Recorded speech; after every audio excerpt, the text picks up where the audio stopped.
जय हिंद दोस्तों, मैं हूं आशीष और आप सबको इंडिया में जान पर स्वागत है। आज सुबह मैं J20 के ऊपर वीडियो बनाकर आपको बताया था कैसे चीन की J20 5th जनरेशन नहीं है और हमारा राफेल चीन की J20 से बेहतर है। सुबह मैंने बताया था चीन ने अपनी J20 को 4th जनरेशन कहा है।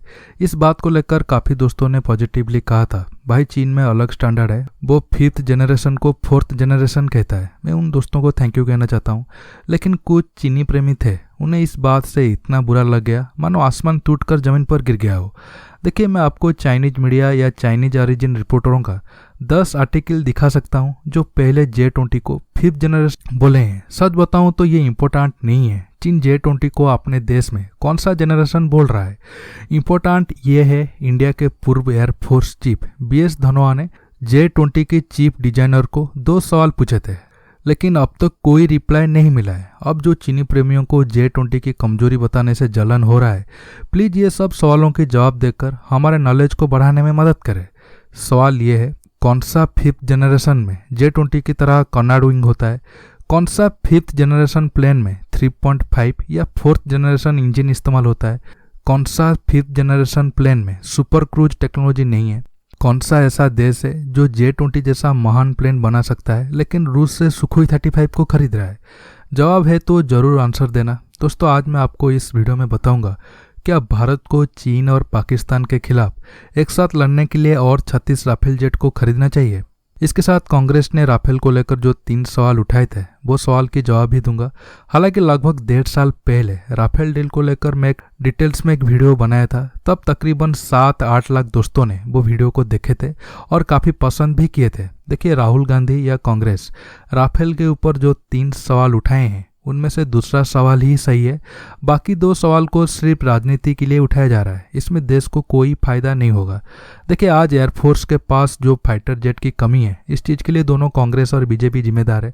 आपको डिटेल्स में फैक्ट के साथ बताऊंगा। जानने के लिए आप आखिर तक देखते रहिए और ये वीडियो को ज़्यादा से ज़्यादा लाइक शेयर करिए।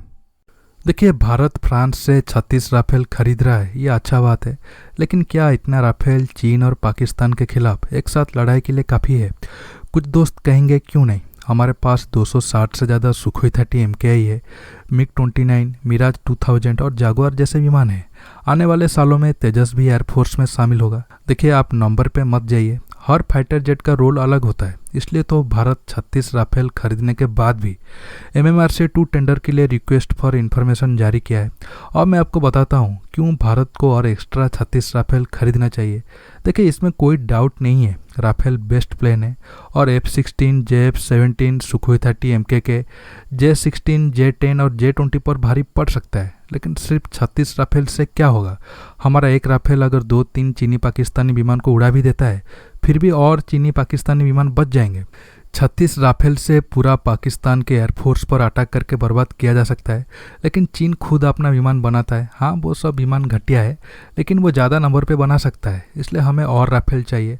अब कुछ दोस्त कहेंगे अगर सब काम राफेल ही करेगा तो इंडिया की बाकी विमान क्या करेंगे? देखिए, मैं चीन पाकिस्तान पर 100% बढ़त की बात कर रहा हूँ। मतलब जंग हुआ तो उन्हें कैसे घुटने पर ला जा सके, इस चीज़ के लिए 36 से ज़्यादा राफेल चाहिए, कम से कम और 2 स्क्वाड्रन चाहिए। टोटल 72 राफेल होगा तो इंडियन एयरफोर्स की ताकत और बढ़ेगी।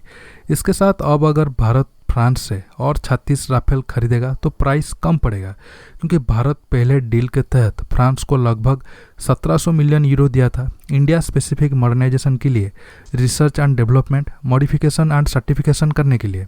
इसलिए अब एक्स्ट्रा 36 राफेल खरीदने पर यह कॉस्ट ऐड नहीं होंगे। इसके साथ अंबाला और हसीमारा एयरबेस में राफेल के लिए जो इंफ्रास्ट्रक्चर को बनाया गया है उसमें और एक स्क्वाड्रन को भी रखा जा सकता है। इसलिए भारत अगर और 36 राफेल के लिए जाएगा, यह अच्छा कदम होगा। अब आते हैं कांग्रेस ने जो राफेल के ऊपर 3 सवाल उठाया था उसका जवाब के ऊपर। अब आते हैं पहले सवाल पर, मोदी जी 526 करोड़ की राफेल को 1670 करोड़ में क्यों खरीदा? देखिए, ये आरोप 100% झूठ है। कांग्रेस कभी भी फ्रांस के साथ 526 करोड़ में राफेल खरीदने को लेकर बात नहीं की थी, बल्कि 2013 में एंटोनी जी खुद कहा था प्राइस ज़्यादा होने के कारण डील फाइनल नहीं हो पा रहा है। आपको एक एग्जाम्पल और प्रूफ के साथ समझाता हूँ, आप समझ जाओगे। मान लो आपका एक छोटा भाई है, जो 50 रुपया लेकर एक सामान खरीदने के लिए दुकान गया है, लेकिन वो सामान की प्राइस ज़्यादा है और आपकी छोटा भाई भी दुकान पहुंचकर वो सामान को लाने के लिए भूल गया है। आप बाद में गए और 100 रुपया देकर जो एक्चुअल प्राइस है वो सामान को खरीद के लाए, तब आपका छोटा भाई आकर कहेगा तुम 50 रुपया का घोटाला किए हो, क्योंकि मैं 50 रुपया में वो सामान को लाने वाला था। अब आता हूँ प्रूफ के ऊपर।